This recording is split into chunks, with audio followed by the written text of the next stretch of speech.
Lu, não ia lá.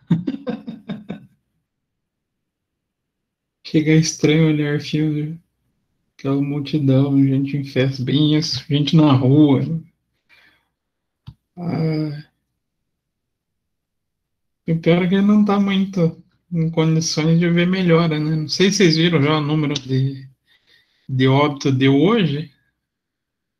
O Brasil tá, ó, bombando. Mais um dia que a gente quebra recorde. É triste. E o pior é saber que muito jovem agora tá passando dificuldade. Não é mais só idoso, né? Por isso que vocês também têm que se cuidar bastante agora. Porque agora não tem mais faixa etária para escolher, não. Mas é verdade. Quando o pessoal que tá com a Covid não ficar em casa, não vai parar. Esse dia, esse dia não, acho que foi ontem que pegaram uma gerente de supermercado trabalhando no mercado com Covid. Olha a ideia. Imagine quantas pessoas no mercado e a pessoa lá atendendo. Mas aqui em Curitiba não. Acho que nem. Aqui em Curitiba pegaram um Uber, né? Trabalhando. O cara simplesmente deu teste positivo, toca o barco e vou continuar andando. Pô, é falta de consciência, né? É, em São José, o do Uber, bem isso. Falta de consciência total, né? Enquanto acho que as pessoas não têm a perda de alguém próximo, né? Não necessariamente um familiar, mas alguém que tenha proximidade com a pessoa, acho que a pessoa não vai se tocando que isso é um assunto realmente sério. Mas vamos falar disso um pouquinho melhor. Até perícia está melhor do que a situação que a gente está vivendo. Então, Lopes, o que nós discutimos mesmo? Eu já esqueci. E essas lembranças. Me ajudem, gente. O que a gente discutiu? Começamos a falar da execução da perícia. Isso mesmo, Rafael. Então, quando que um perito realmente começa a execução? Quando que ele pode? Ele já começa a trabalhar no ato da carga dos autos, né? Mas ele está liberado para executar todo o trabalho quando? Quando o juiz formaliza, né? O aceite das partes e é feito o depósito judicial. Então, exatamente isso, Wagner. As partes aceitaram, fizeram o depósito, aí o perito é intimado a dar início nos trabalhos. Aí, dentro desse processo de trabalho, a primeira coisa que ele vai fazer, ou o resultado desse processo, a gente tem a síntese da perícia. Isso é uma coisa que eu, particularmente, acho muito chato na área do direito. Essa repetição de sínteses. Então, síntese da perícia. Então, o objeto da perícia é o fato principal, aquilo que se discute nos autos.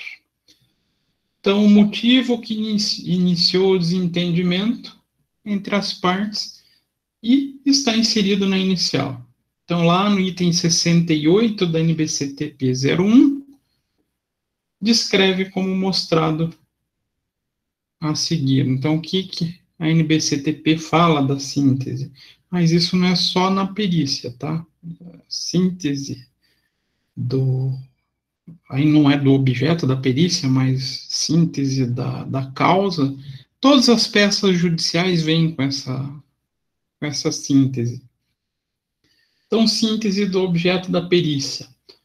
O relato sucinto, de forma que resulte numa leitura compreensiva dos fatos relatados, ou na transcrição resumida dos fatos da lide, sobre questões básicas que resultem na nomeação ou na contratação do perito. Então, toda a peça e no laudo ou no parecer vem sempre um trecho inicial fazendo um resumo daquilo que aconteceu. Sempre, sempre. Ah, o advogado faz isso, o advogado da parte vai fazer isso, o perito faz isso, até o juiz. Então, isso se torna algo repetitivo. Só para exemplificar para vocês, vou abrir um processo curtinho aqui.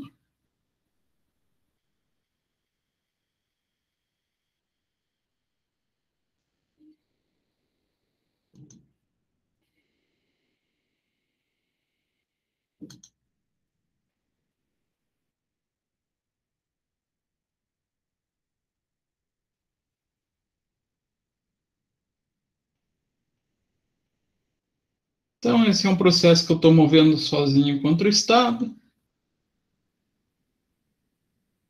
E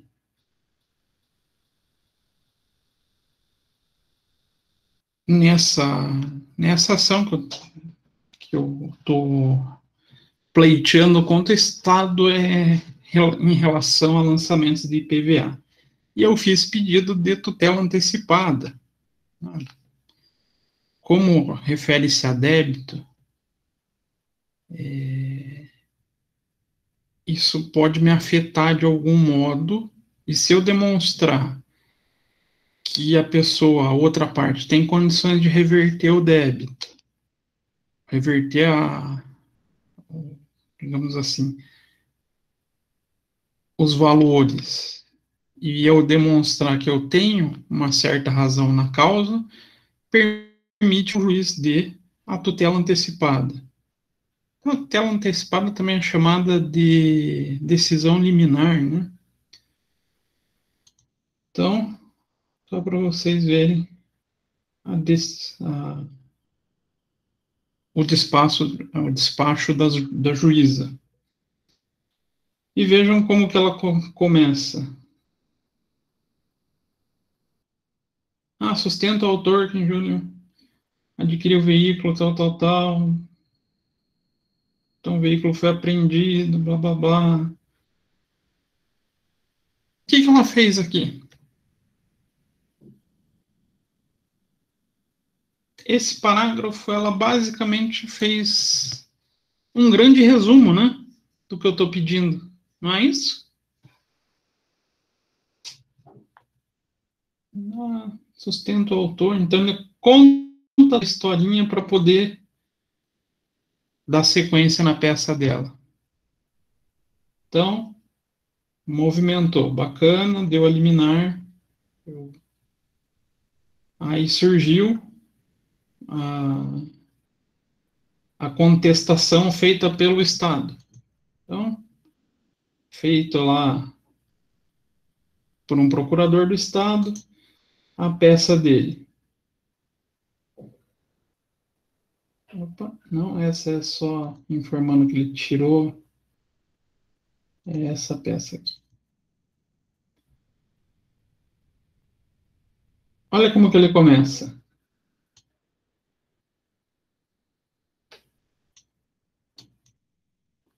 Foi curtinho, mas ele também faz uma síntese do caso, retoma tudo o que está acontecendo. Por isso, eu acho um pouco chato, mas faz parte do rito processual. Então, toda peça que a gente faz, e daí entra a nossa parte, quando a gente vai apresentar o laudo, a gente também tem essa figura. Então, ele faz esse resumo e depois começa a fazer suas alegações. Então, se fosse uma,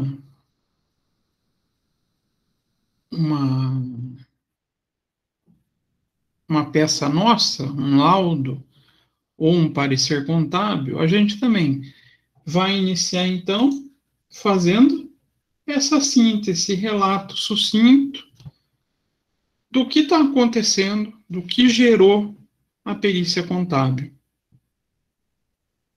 Então, por isso, já começa a importância da lei dos autos lá atrás. Vou ler o que está acontecendo, já vou montando meus papéis de trabalho.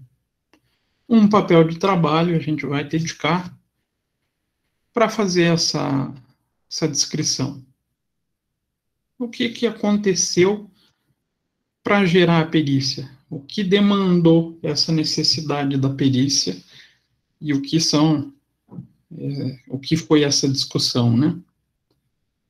Então, nesse item da peça inicial é muito importante e o perito deve pautar seu trabalho nele. É verdade isso? Qual que é a limitação da perícia mesmo? Se a gente viu, acho que lá na aula 1 ou 2.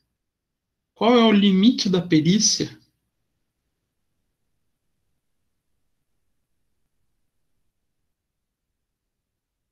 Como foi lá atrás, esqueci.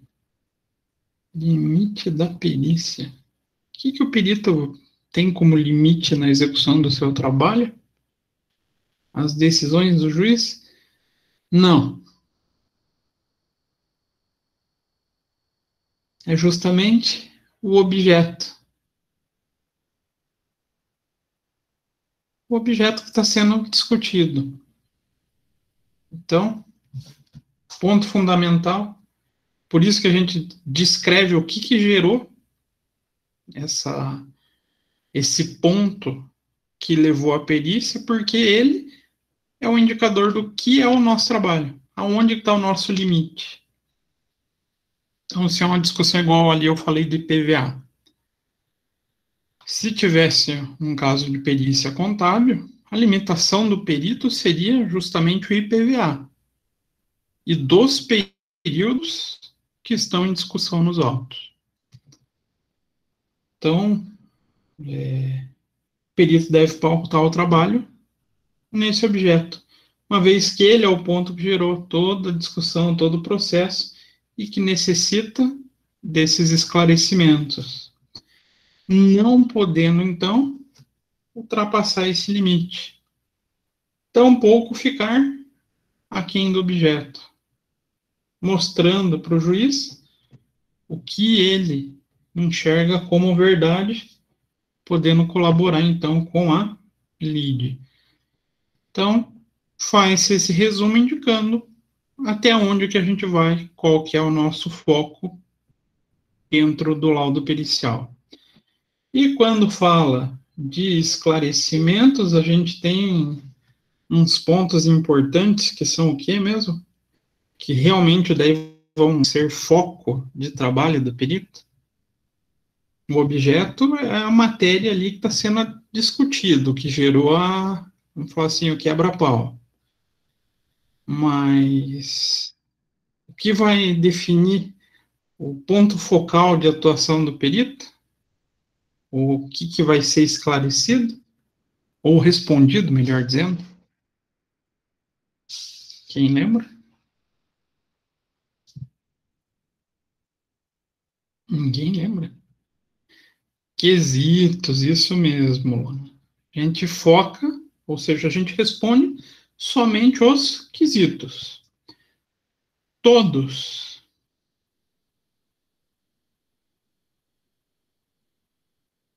Essa pergunta é meio capciosa, né? Todos? Sim, a gente responde todos.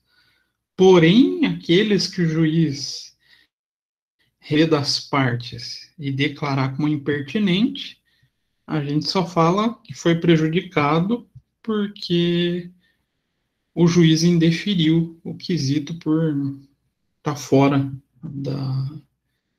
do objeto de discussão, ou que não faça auxílio nenhum na resolução da discussão. Mas sempre a gente põe resposta para todos, inclusive os impertinentes. Então, nosso foco daí acaba sendo esses quesitos.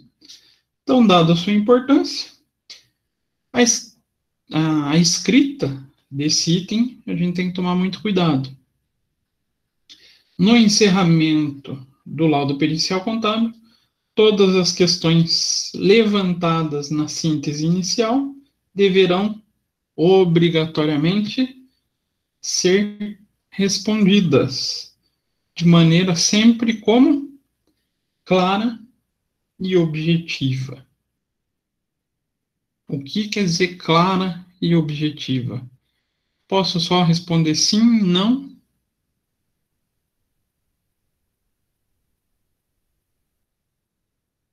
Posso? Não? Por que não?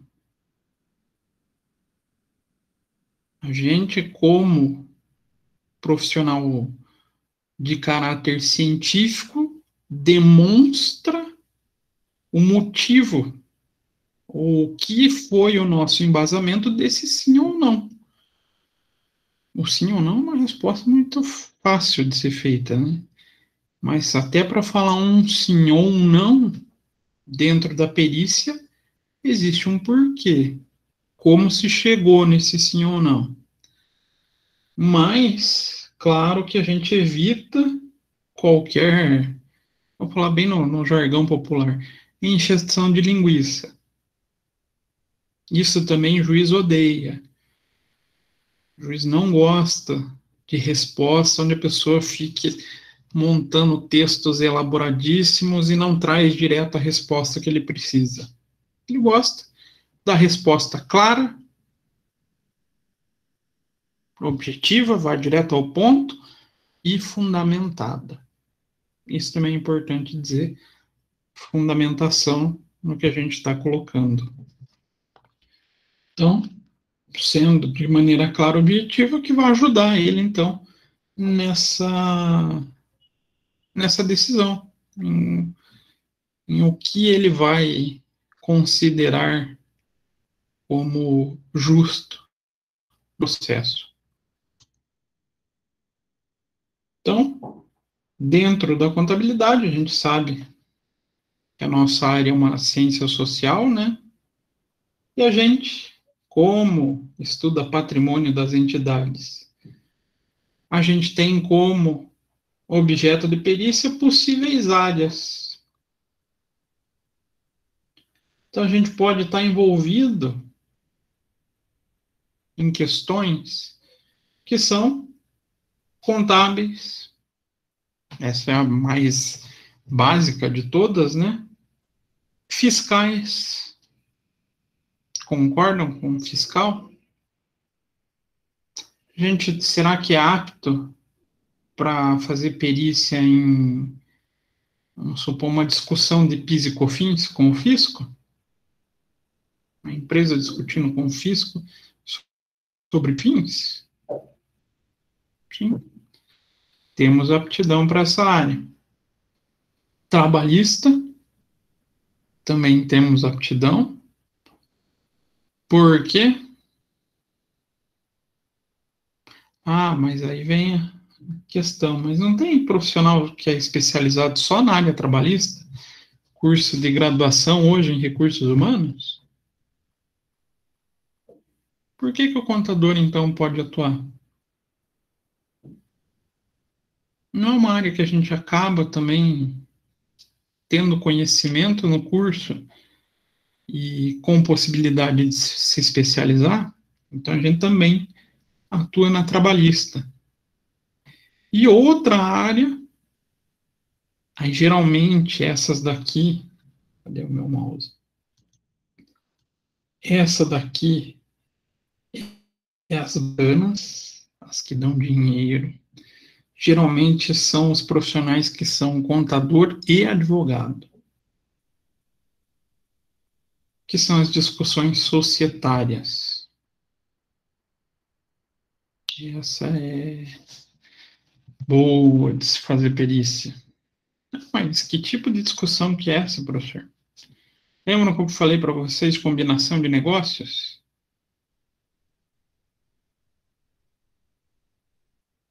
Lembram-se? O que é combinação de negócios?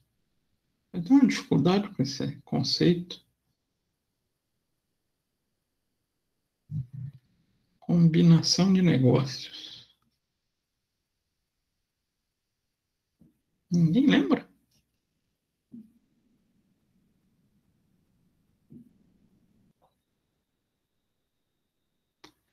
É a dita da fusão. O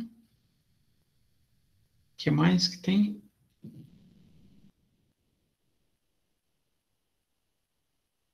Tem mais duas formas de combinação de negócio.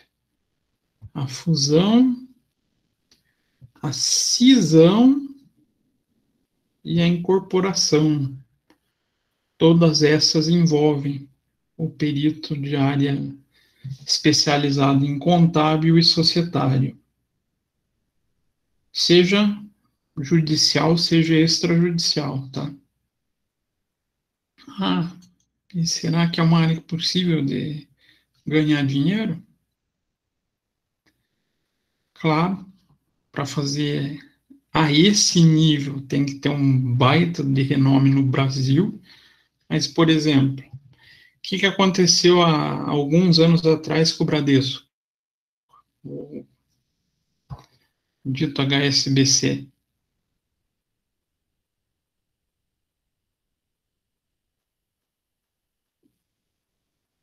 Um comprou o outro.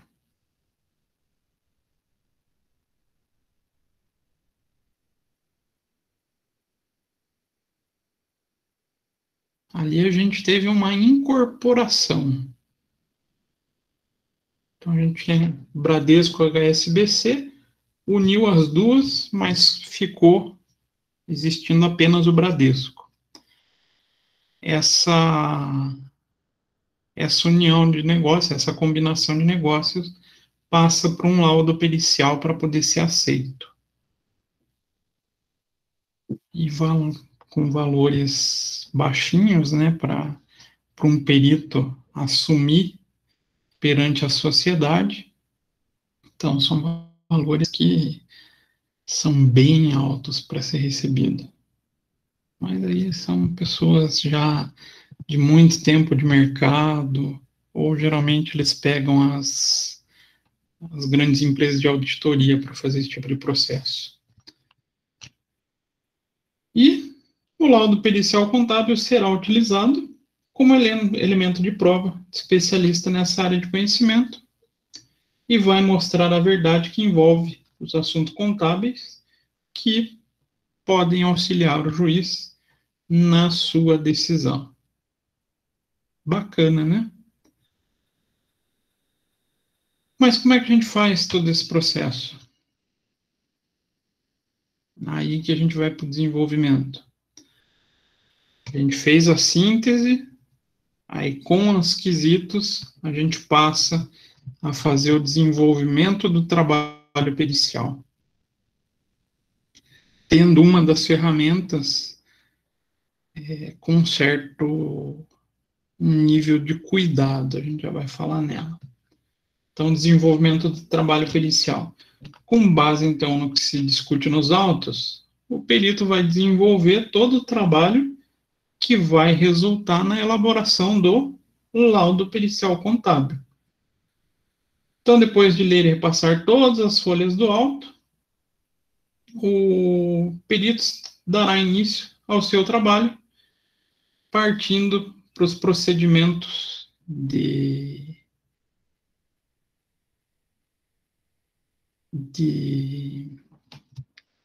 aí de diligência, de cálculos, planilhas, todas aquelas que a gente já formalizou no nosso processo do, do planejamento da perícia.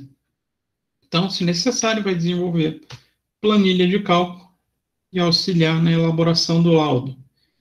É importante, nesse momento, então, identificar se o processo contém quesitos ou não. Caso tenha, nossa, pode ser que não tenha quesito? Pode. O exemplo que eu falei para vocês agora, cisão, fusão e incorporação, não tem quesito. A própria operação é o foco da perícia, é o objeto da perícia. Mas a maioria dos judiciais tem quesitos. Então, caso contenha, o desenvolvimento do trabalho vai ser facilitado, uma vez que as partes já delinearam os pontos de discórdia e o seu entorno. Não havendo quesito, o trabalho deverá ser desenvolvido em cima do objeto que está sendo discutido. Então, existe um cuidado maior quando a gente não tem esse quesito. A gente tem que tomar todos os procedimentos adequados a essa solução. Então, vou fazer a combinação de negócios, ou vou fazer só uma apuração de haveres. Não necessariamente apuração de haveres precisa de quesito. Simplesmente a necessidade de apuração de haveres. Tenho que seguir todos os procedimentos contábeis, seja para combinação de negócios ou seja para dissolução de sociedade. Devo tomar um cuidado maior. Tenho os quesitos, eu já tenho uma facilidade porque eu sei os pontos focais aonde eu vou desenvolver meu trabalho. Qual ponto vai ser meu foco de trabalho? Então, aqui reside a maneira como será tratado o objeto que se discute. Então, o perito vai buscar elementos que possam deixar claro a sua verdade, ou seja, a gente usa a técnica para chegar à conclusão que será mostrada ao magistrado, ao juiz. Então, aqui a gente usa o nosso conhecimento como profissional contábil para trazer os elementos para a resposta. Os elementos de resposta vão estar contidos nos papéis de trabalho. Lembrem do cuidado que a gente tem com esses papéis de trabalho. Então, esses elementos a gente deixa devidamente arquivado nesses papéis de trabalho, pois eles que vão delinear como o trabalho da perícia foi desenvolvido. Então, como que a gente fez todo a resolução do caso, ou das respostas, e qual foi a forma que a gente chegou, qual técnica que a gente chegou para desenvolver essas respostas.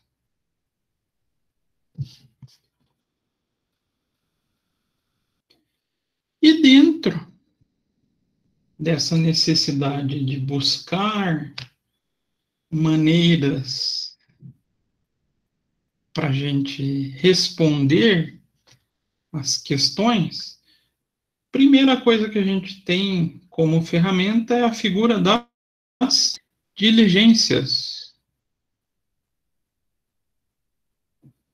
Então, o termo diligência pode ser entendido como todas as providências levadas a efeito pelo período para permitir-lhe oferecer o laudo contábil. Ou seja, é o próprio Código Civil que dá esse entendimento. Então, o que quer dizer o termo de diligência? Todos os procedimentos ou providências levadas a efeito pelo período apto para permitir oferecer o laudo. Então, o que a gente pode pensar como diligência? Isso no sentido lato sensu, sentido mais abrangente.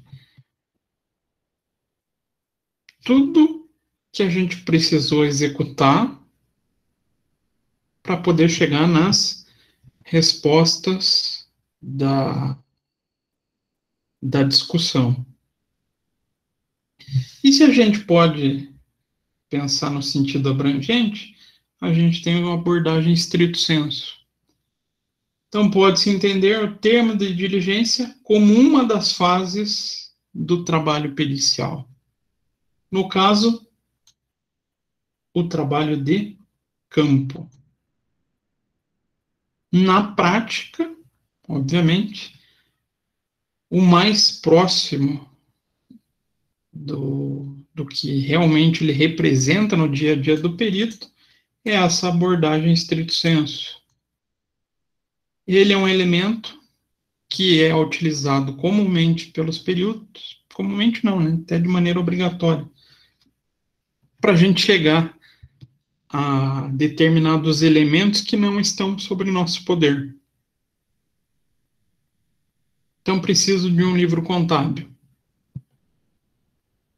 Está em uma das partes. A maneira que eu vou formalizar esse processo, essa busca, é através de uma diligência. Então, o trabalho de campo envolve algumas etapas nas quais o perito tem como objetivo central buscar os elementos fáticos que vão permitir solucionar as questões contábeis, submetido à sua consideração técnica. Então, o primeiro momento do trabalho de campo é a própria formalização da diligência.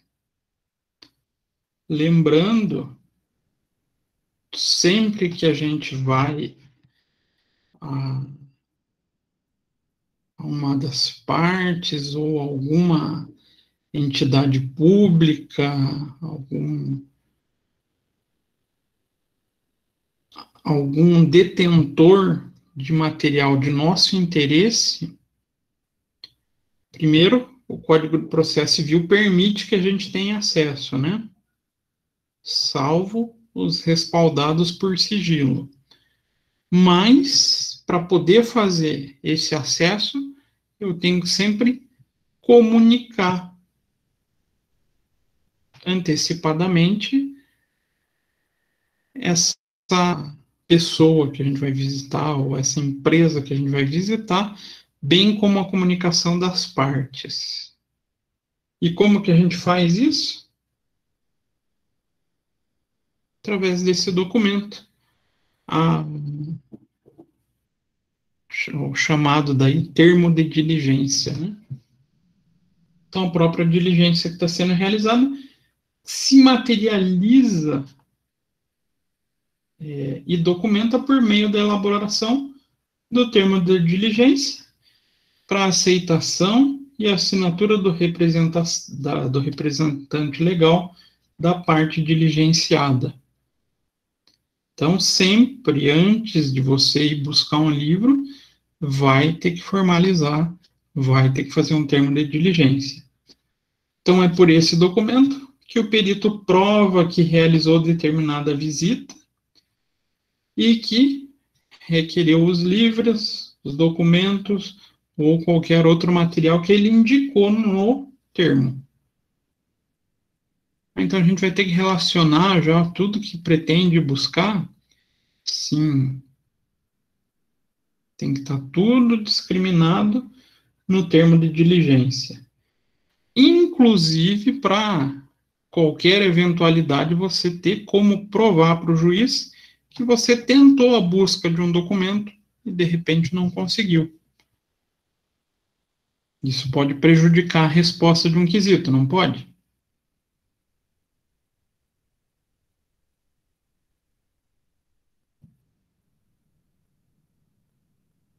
Sim, não.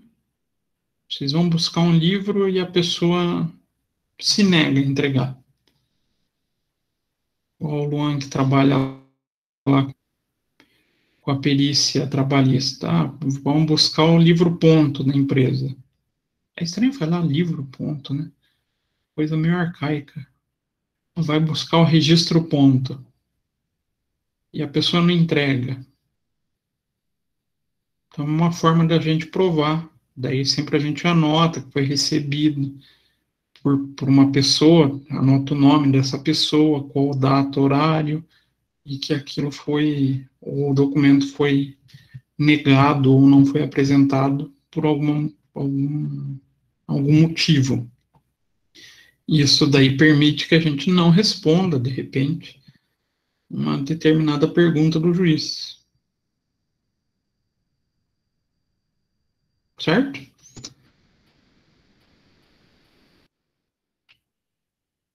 Então, o perito também precisa de provas para salvaguardar a integridade de seu mandato judicial. É o que ele estava falando agora, né? A juntada de uma cópia desses termos ao laudo oferecido descarta de plano eventuais insinuações porventura oferecidas pelas partes, no sentido de que tentou destruir o trabalho oferecido. O perito, então, não teria realizado a diligência ou não teria requerido a exibição de um determinado livro. Então, conforme fica disposto lá no artigo 474, que dá acesso ao material que a gente precisa. Então, é esse cuidado que a gente tem que ter. Documentar para ninguém questionar o que a gente, de repente, não conseguiu responder, argumentando que a gente não pediu o documento, ou que a gente não fez essa busca à resguarda do nosso próprio trabalho. Então, o termo de diligência elaborado pelo perito deve conter os dados de identificação do processo, o local e a hora da diligência. Então, a gente sempre marca com antecedência o que a data que a gente pretende fazer o trabalho, né? Os livros e documentos que o perito deseja que seja exibido, a identificação do perito e do representante legal, e a assinatura dos com o local e a data. Sempre a gente vai ter o acompanhamento de alguém, desse representante legal da parte? Sim, sempre. O ideal é que seja quem mesmo? Quem é a pessoa mais apropriada para fazer esse acompanhamento? É o dono da empresa? É o advogado? Ou tem alguém que tenha mais conhecimento sobre o processo pericial?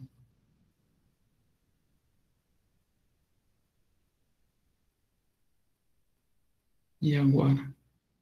Quem que a gente costuma, quem é a pessoa ideal para a gente notificar da diligência? Claro, quando tem, né?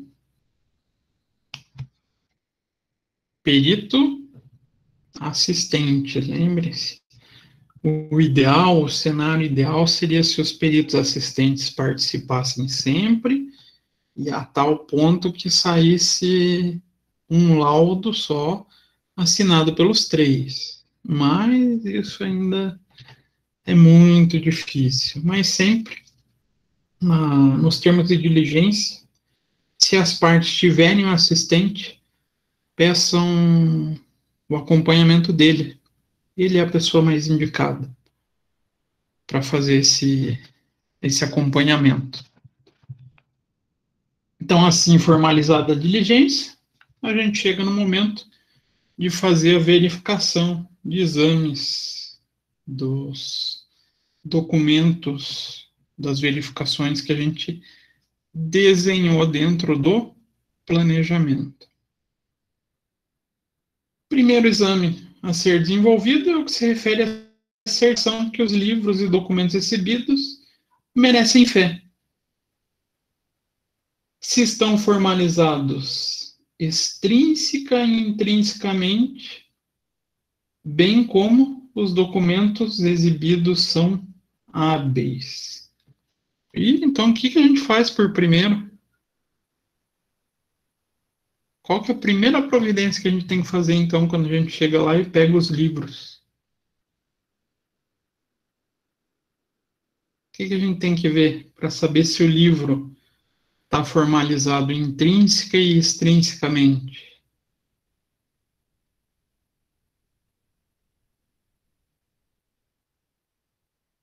O que é o intrínseco e o extrínseco?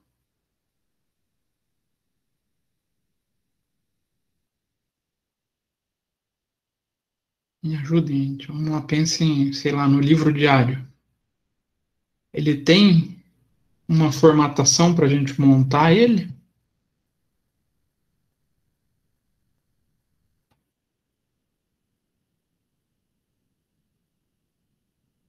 Tem ou não? Um padrão para a gente estabelecer ele?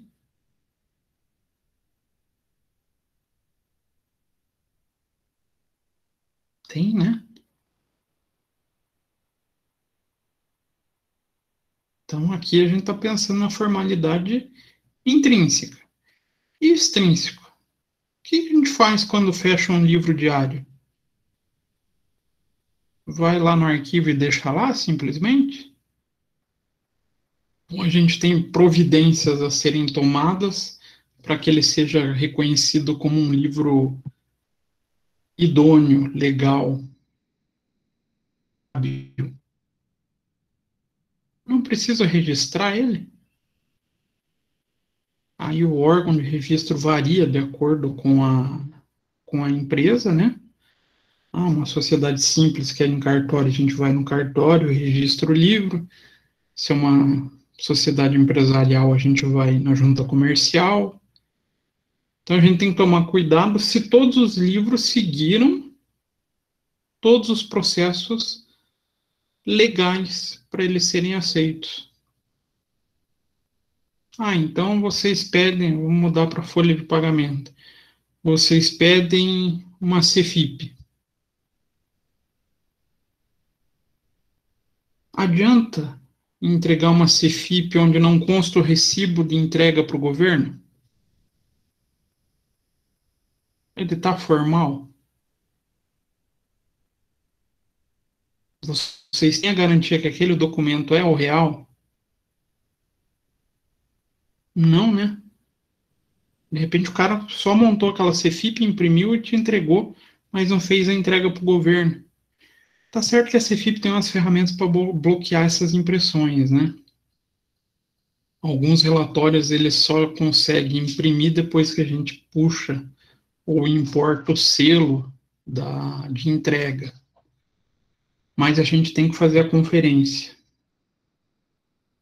Primeira coisa que a gente faz, não precisa nem olhar os dados, ver se ele está dentro dos padrões legalmente aceitos.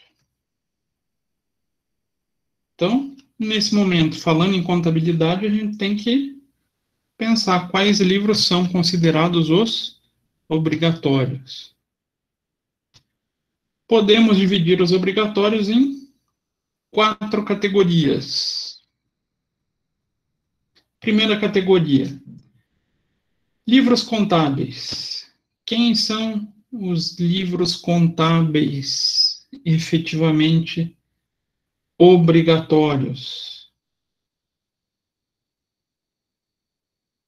Então, a gente tem o livro diário. Aqui é algo que saiu da moda, mas a lei ainda diz, ainda está lá no artigo 1180 do Código Civil, que o livro diário pode ser substituído por ficha,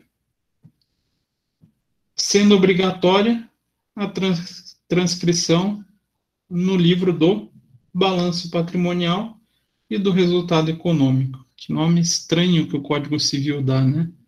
Mas o que que ele é? Vai ter que estar transcrito no livro diário, ou nessas fichas, balanço patrimonial e demonstração de resultado. Isso que impede é o Código Civil, mas está incompleto, né? Se a gente pegar as normas contábeis, por menor que seja a empresa, a gente também tem as notas explicativas. Aí, conforme a empresa vai crescendo, vai aumentando o rol de declarações obrigatórias. Mas o Código Civil ele fala desse modo. Opa! E livros auxiliares, se a empresa mantiver ainda, como livro de fornecedores, bancos, clientes, duplicatas, livro caixa. Então, são exemplos de livros que podem serem encontrados nas empresas como livro auxiliar. Vem tendo ainda esses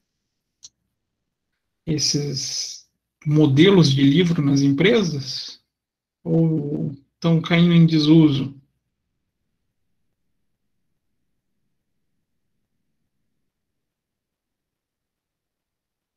Será que a gente encontra ainda?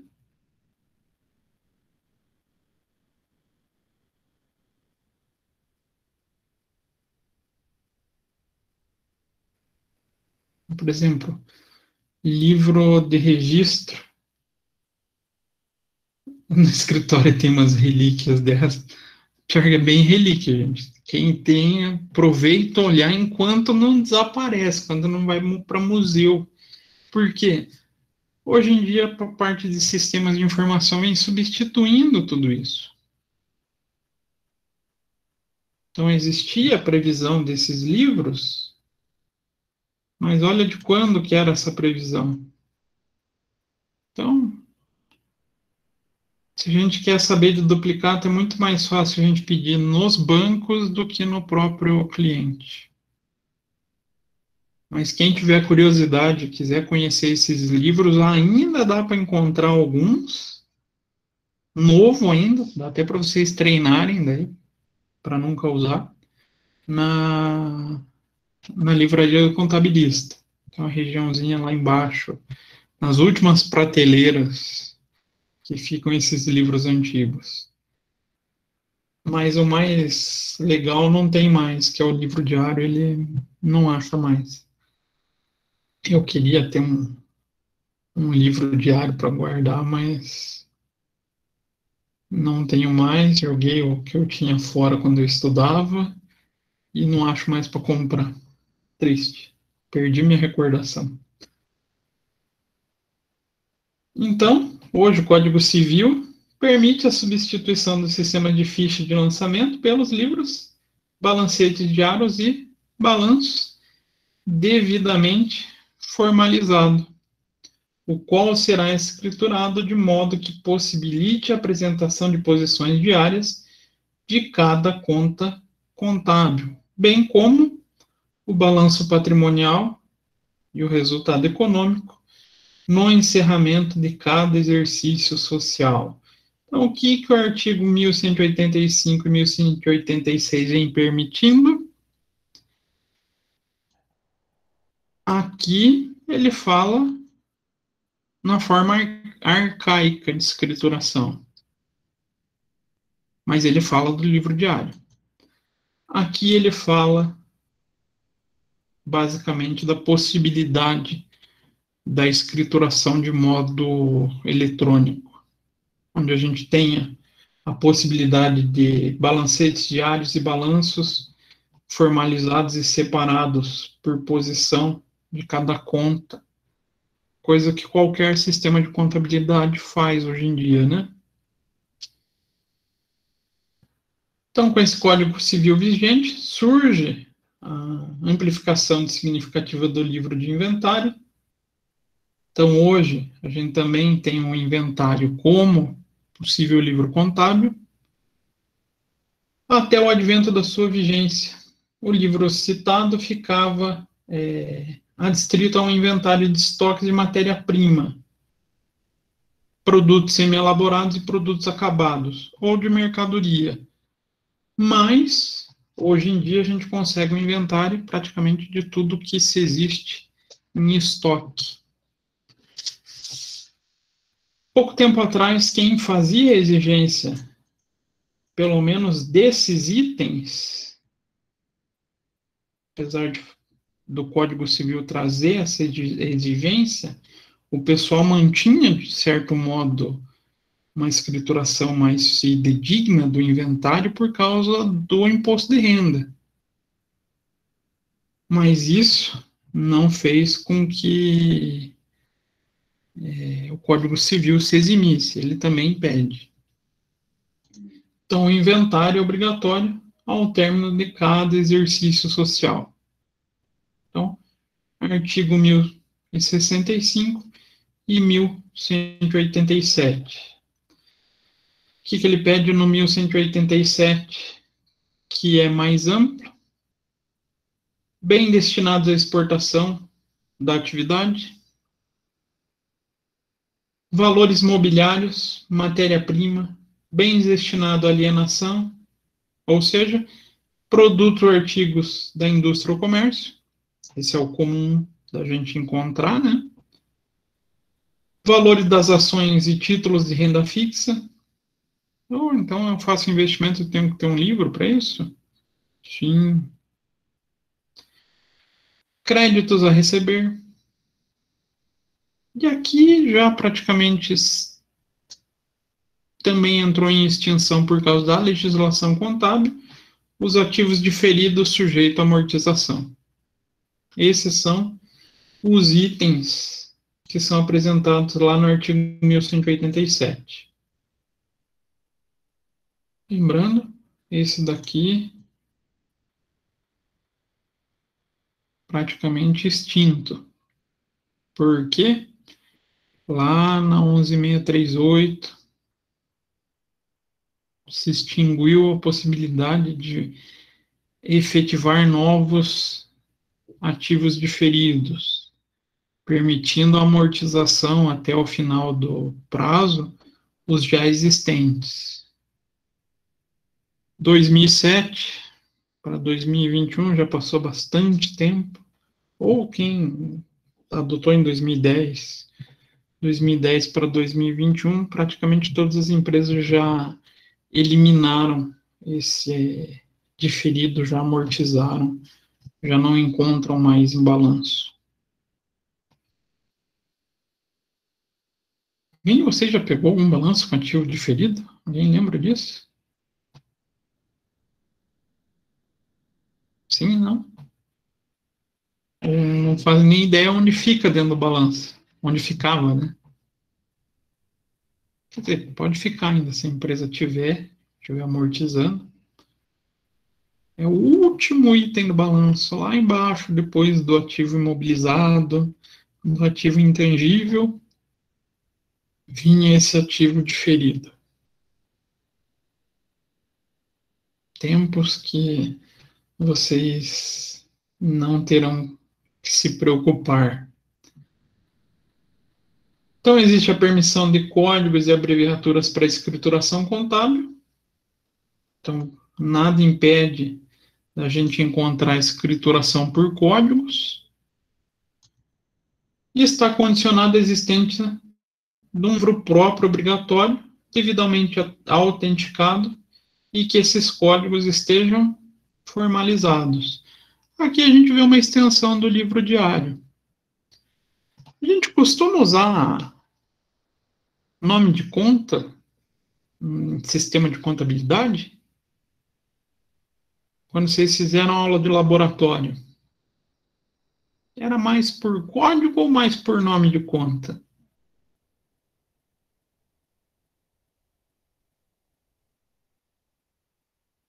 Quem lembra?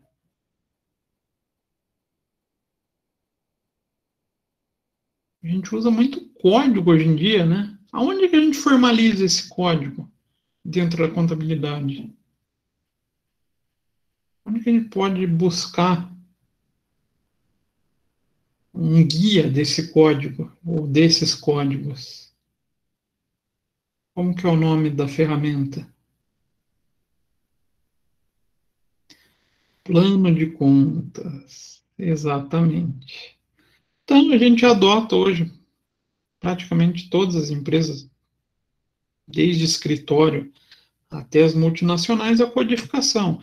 A única situação que o Código de Civil pede daí, para que o livro esteja bonitinho, que ele seja aceito, é que seja anexado no livro diário essa formalização, ou seja, o plano de contas.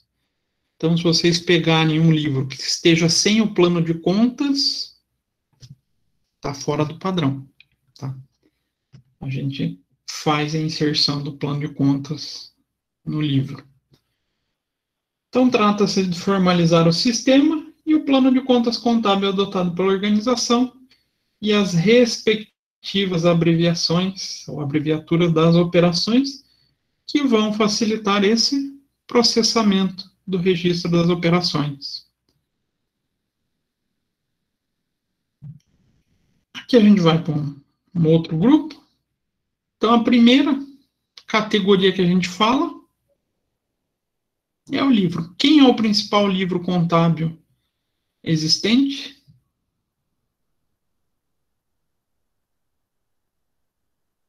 Vocês repararam que a lei não fala quase do razão, né? Não tratei quase nada de razão. Na verdade, nem falei livro razão. Perceberam isso? A lei, ela usa o diário como livro oficial. O razão é um auxiliar também. Então como que a gente elabora um livro diário? Como é que a gente formata as partes? Alguém sabe todas as partes bonitinhas de como montar o livro para poder encadernar e mandar para a junta? Alguém arrisca ou não?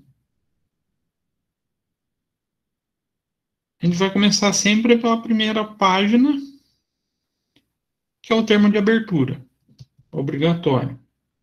Bacana. Faço o termo de abertura, indicando que número, qual o volume que eu estou falando, de que ano se trata e quantas folhas tem no livro. Vou colocar a movimentação do ano ou do período que eu vou tratar, né? Eu posso quebrar o livro por exemplo, 6 meses. Então, faço a impressão do diário. Feito o diário, trago o plano de contas, balancete. Aí eu coloco o balanço, demonstração de resultado, notas explicativas. Aí um termo que muita gente esquece, mas que é extremamente útil, termo de responsabilidade da administração. É útil a gente colocar, não é obrigatório, mas é bom. E fecha com o termo de encerramento. Aí a gente formou um livro no padrão aceito pelo Código Civil.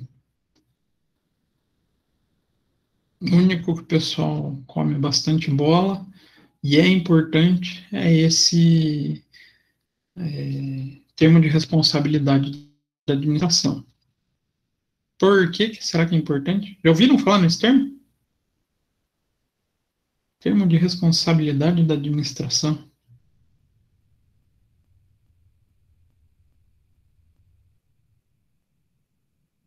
Não? Sim? Falou eu não. Então, termo de responsabilidade da administração é uma ferramenta de precaução do contador. Por quê? A gente responde solidariamente aos administradores da empresa. Vocês sabem disso, né? perante o Código Civil, a gente é responsável solidário. Como mecanismo de proteção, a gente tem essa ferramenta, que é o termo de responsabilidade, onde a gente não, né? A gente faz a redação, mas quem assina é o administrador, indicando que a contabilidade fez toda a sua inscrição pautada nos documentos apresentados, ou nos fatos apresentados pela administração da empresa. Então, é útil ter um termo desse? Alguém pode questionar o meu livro? Pode, bacana. Mas eu fiz tudo de acordo com o que a administração me passou. Olha, ela está assinando aqui. Me resguarda, né? Uma garantia a mais. Então, livro realmente oficial, diário. Razão, auxiliar. Mas é sempre bom também apresentar a razão. Segunda categoria, livros fiscais. Então, livros fiscais exigidos pela legislação, seja federal, seja estadual, seja municipal. Aqui mora um grande problema, porque no Brasil a gente tem uma variedade gigantesca de livro e de acordo com cada lugar que a gente trabalha. Então, se a gente trabalha aqui no Paraná, os livros apresentados são diferentes do Rio Grande do Sul, por causa desses dois caras, né? Ah, que são diferentes dos apresentados na Bahia,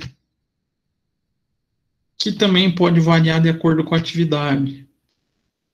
Mas, em geral, os principais são livro registro de entrada, livro registro de saída,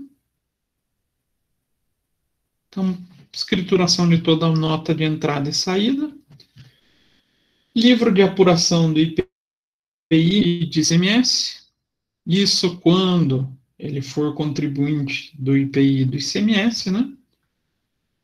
Livro de serviços, aí tem prefeitura que pede tanto livro de serviço prestado quanto livro de serviço tomado, e livro de apuração do lucro real, ou hoje em dia está sendo substituído por quem?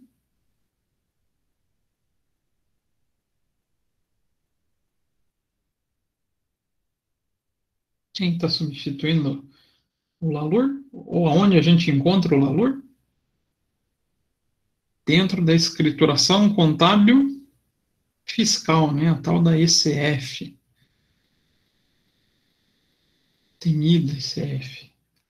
Mas são os principais.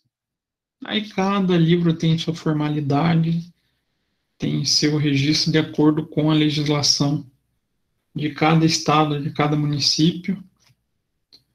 E os federais são mais comuns, né? Aqui a gente pode até fazer um adendo também com os SPEDs, todos os relatórios que são do projeto SPED, né? Então, a gente tem tanto o SPED fiscal, o FD contribuições, que mais? A ECD e a ECF, que são contábil e fiscal, também são possíveis de serem solicitados. Mas esses, como são declarações enviadas ao fisco, a gente pode ter um probleminha por questão de sigilo fiscal. Esses também a gente pode se deparar com um pouco de problema. Eu tenho ferramenta se a pessoa não quiser me entregar isso daqui. Então, eu pedi o SPED fiscal, a pessoa não quer me dar. Tem um caminho? Andou na moda, tá na moda falar esse pedido.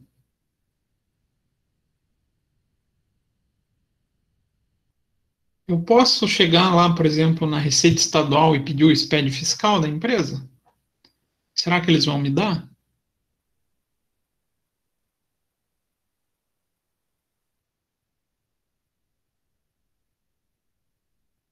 Ou informação fiscal é protegida?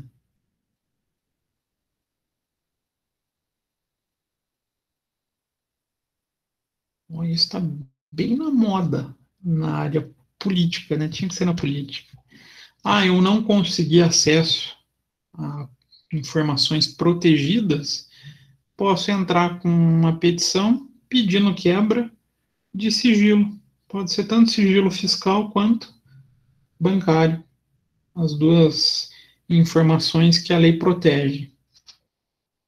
Juiz autorizando, a gente tem liberdade para pegar toda essa informação. Aí fica até muito mais fácil trabalhar do que com os livros físicos. Aí, terceira categoria, livros sociais. Então, são aqueles exigidos pela lei das sociedades por ações. Lá na 6.404, no seu artigo 100, e também pelo Código Civil. Quem são esses livros sociais que as sociedades por ações podem ter?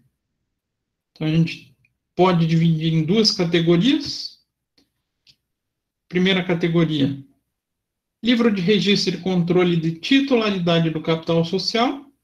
E nessa categoria, a gente pode citar registro de ações nominativas, livro de transferência de ações nominativas, registro de partes beneficiárias nominativas e transferência de partes beneficiárias.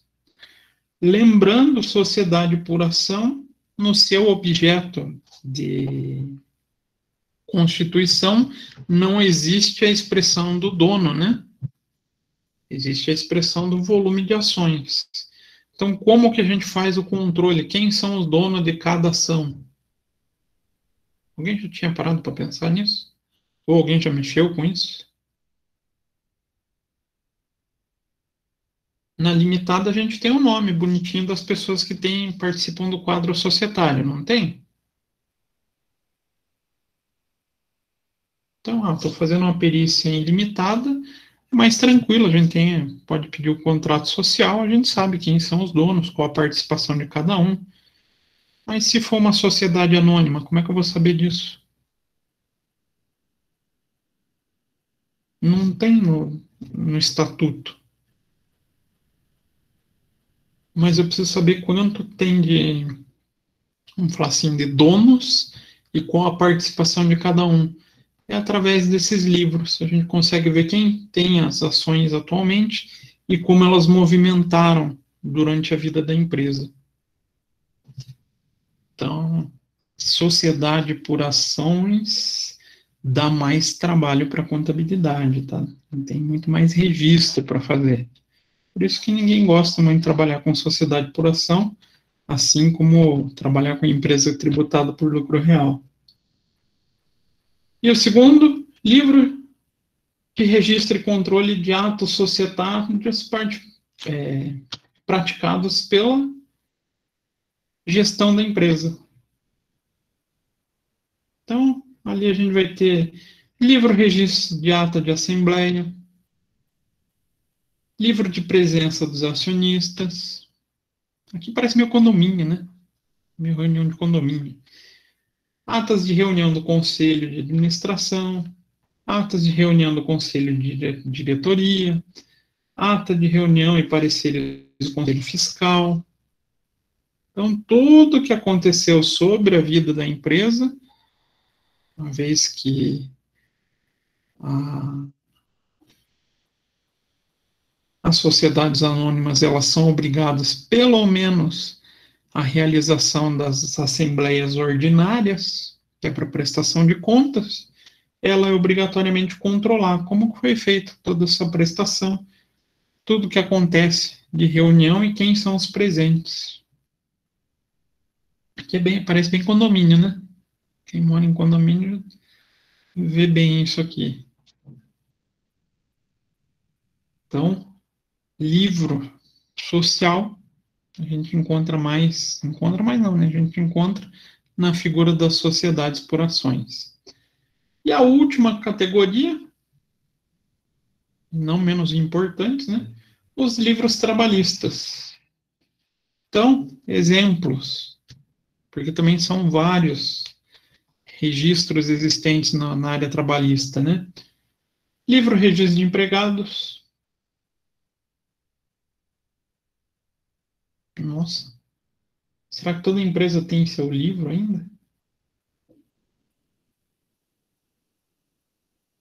Ou pode ser na forma de ficha, né? Quando a escrituração é eletrônica. Livro de inspeção do trabalho. Livro controle de jornada. Se bem que hoje não é mais livro, né? Também é eletrônico. Então, a gente pode ter vários registros aqui. Concorda, Luan? Que são várias as possibilidades de documentação na área trabalhista?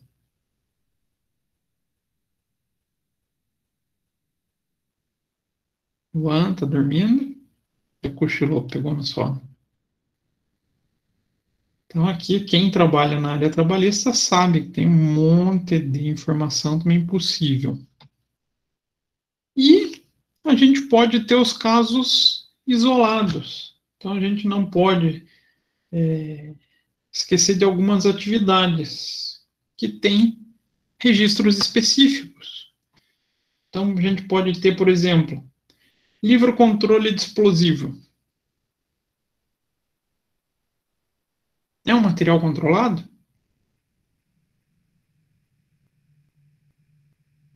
Explosivo qualquer um pode comprar? Então, vocês estão trabalhando lá na Britanite, lá em Quatro Barras. Eles vão ter um livro desse. Por quê? Eles fazem uso de material explosivo, já que eles trabalham com extração de material para confecção de. Basicamente brita, né? Eles têm a extração de mineral. Então, como é um material controlado, tem que ter o livro de controle. Tem um posto de combustível. Tem que ter o livro movimentação de combustível. Não. Trabalho numa indústria farmacêutica. Tenho que ter o livro de controle de entorpecente. Nome estranho, né? Parece que tô vendendo droga, não parece? Livro controle de entorpecente, não parece uma coisa ilegal? O que vocês acham? Não tem essa cara? Pior que o nome é esse mesmo, tá, gente? Não coloquei desse jeito de sacanagem, não. Não parece algo ilegal? Parece que tá vendendo droga?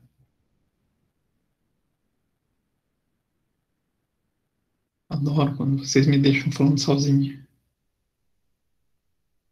Indústria farmacêutica vende material assim? Vende droga? Vende, né? Muitas. Muitas mesmo, né? Tem gente que é viciadaço em alguns remédios. Então, sim, eles têm que ter o controle desse material. Inclusive até o médico, né? Para vocês comprarem determinados remédios, existe aquelas receitinha numerada, controlada. Então, podemos ter áreas com livros específicos. Então, as quatro principais áreas separa: livros contábeis, livros fiscais, sociais e os trabalhistas. Isso serve para a grande maioria das empresas. E determinadas atividades podem ter seus livros específicos, né? Tudo isso vai depender de quem a gente vai estar trabalhando como perícia. E sempre voltado ao desenvolvimento da nossa trilha, temos que socorrer aos preceitos do Código Civil vigente e outros dispositivos que tratam da formalização desses livros para entender esses aspectos extrínsecos e intrínsecos, se eles estão revestidos de legalidade. Igual eu falei para vocês, vou montar e encadernar meu livro diário. Então, eu tenho que saber a formatação do livro para saber se ele está correto, se ele foi registrado na junta, está válido, ou se ele está com algum problema. Ah, não, um livro fiscal. Ah, eu quero o livro de entrada. Hoje não se usa mais, né, por causa do SPED fiscal, mas antigamente a gente registrava o livro de entrada na Receita Estadual. Livro de entrada, livro de saída e apuração. Então a gente busca na legislação ver qual a composição desse livro para poder afirmar, tá certo? Está formalizado, não está? Para que a gente possa aceitar ele como verdadeiro ou não. Todos esses cuidados quanto aos livros são extremamente importantes, pois sua regularidade formal é condição essencial para merecerem a fé em juízo. Então, o livro não foi registrado na junta comercial. Não podemos aceitar. Não está completamente regular. Não é uma documentação hábil. Ah, não, ele é uma documentação hábil, ele passa a ser fonte fidedigna para ser utilizado pelo perito na solução de questões submetidas a ele. Então, dos livros examinados, o período extrai tudo o que ele precisa, então dados relativos ao número do livro, quantidade de folhas ou páginas, número de registro, então, respectiva data que ele foi registrado, e o movimento das operações que foram apresentadas dentro desse livro, indicando a que período que ele se refere. Tais apontamentos sempre formalizados nos seus papéis de trabalho. E servirão de suporte, então, para a elaboração dos anexos para ser apresentado junto ao laudo. Então, tira cópia, faz cópia e faz a rúbrica, indicando que aquele livro foi vistoriado pelo perito e está de acordo com o que a empresa apresentou. E como que a gente formaliza esse pedido? Tem padrão para formalizar um termo? O que vocês acham? A gente pode pedir qualquer coisa. Tem um padrão? Tem modelos. Não existe padrão. Não existe uma regra. Então, sempre fazendo a menção do cabeçalho, né? Termo de diligência. Então, a gente está pensando aqui numa execução fiscal. Coloca o número do auto, ação, as partes. E aí vocês colocam a função de vocês. O nome do perito no exercício da função do perito judicial nomeado nos autos acima, conformidades no disposto do 429 do Código de Processo Civil, vem solicitar à parte, o embargante, informações abaixo relacionadas por serem necessárias e imprescindíveis à resposta dos quesitos. Bacana, montou um texto indicando por que você tá ali, né? E vai discriminando tudo que vocês acharem necessário. Ah, livro diário, razão, entre os períodos tal. Plano de contas utilizado na escrituração contábil. DCTF. Ah, de PJ, DARF. Planilha de compensação. Então, faz o texto discriminando tudo que vocês querem, sendo necessárias outras informações, esse perito mantém a possibilidade de solicitá-los, tudo, indicando que eu posso fazer mais diligência, vai depender da minha necessidade, e os documentos originais serão coletados e devolvidos à empresa mediante protocolo após conclusão dos levantamentos. Indicam o que vocês querem. Eu vou levar para o escritório, vou fazer análise na empresa.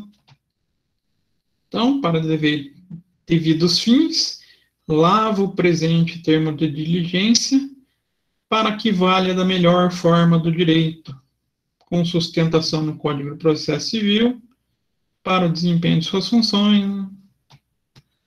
Então, não existe uma regra. A única coisa que a gente vai sempre indicar também quem que é a pessoa que recebeu a gente e quando que recebeu a gente e relaciona quais os documentos que a gente pode solicitar para a pessoa. Então, não existe forma, existe só esses padrões de cabeçalho e de formalização.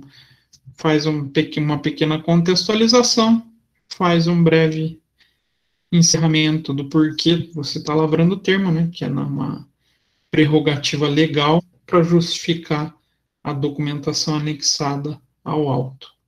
Se vocês quiserem, eu coloco esse modelo de termo lá nos documentos, no material de aula, para vocês guardarem. Aí vai de vocês, né? Querem, não querem? Deixo lá.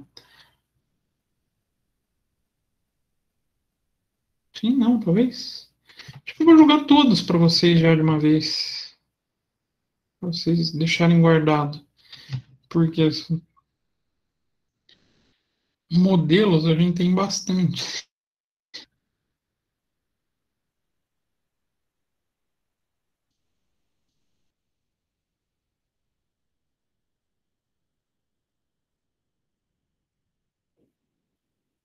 Então, só para. Vou colocar esses aqui lá para vocês terem guardados. Todos os meus modelinhos. Petição. Um pouquinho de tudo.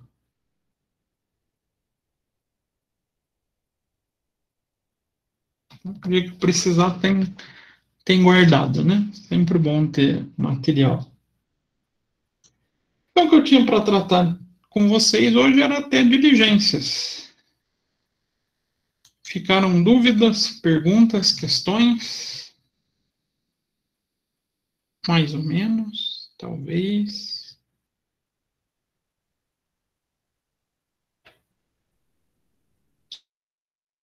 Vocês podem, é sempre livre. Não? Sim, talvez. Vocês ainda estão aí, gente? Quem sabe? Bem isso. Quem sabe?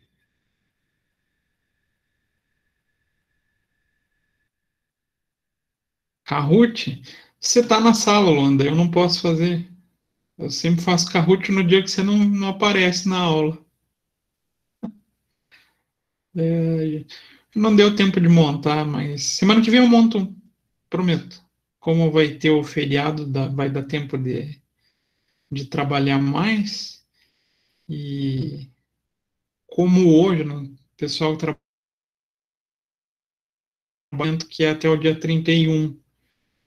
Ah, querendo ou não, a gente tem muita empresa do Simples, né? A maioria das empresas que a gente tem no Brasil é do Simples. E a gente estava na correria para entregar a DEFIS, que é a declaração anual das empresas do Simples. Até ontem a Receita falou, não, a gente vai prorrogar. Então, já que eu já estava na correria, eu já entreguei tudo. A gente já conseguiu entregar todos os dos nossos clientes hoje, para não ter que ficar depois correndo atrás de declaração prorrogada. Mas por isso que eu não consegui montar a Kahoot. Mas eu prometo, semana que vem eu monto.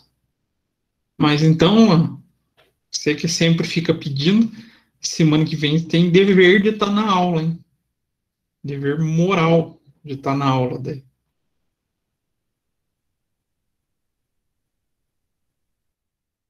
Agora ele não me responde. Ah, então tá. Então semana que vem eu monto o Kahoot para vocês. Beleza, gente? Então, essa semana, como tem o feriado, vou deixar, vou dar uma colher de chá para vocês, não vai ter atividade nenhuma para fazer, só a de presença. Coloquei quatro questões bem baseadas em exame de suficiência. Então, vocês podem ver que cai essa historinha de diligência no exame de suficiência e é a única atividade que vocês vão ter comigo. Então, por perícia, vocês vão ter um fim de semana, um feriado mais tranquilo. Ou vocês preferem um trabalho um pouco mais elaborado? Fazer assim. O silêncio é aquela história. Quem cala consente. É sinal que daí vocês querem um trabalho mais elaborado. Isso? Agora, nossa, como aparece escritor agora, né? Ó, agora todo mundo escrevendo, não, não, que isso, professor, não, tá bom assim, deixa.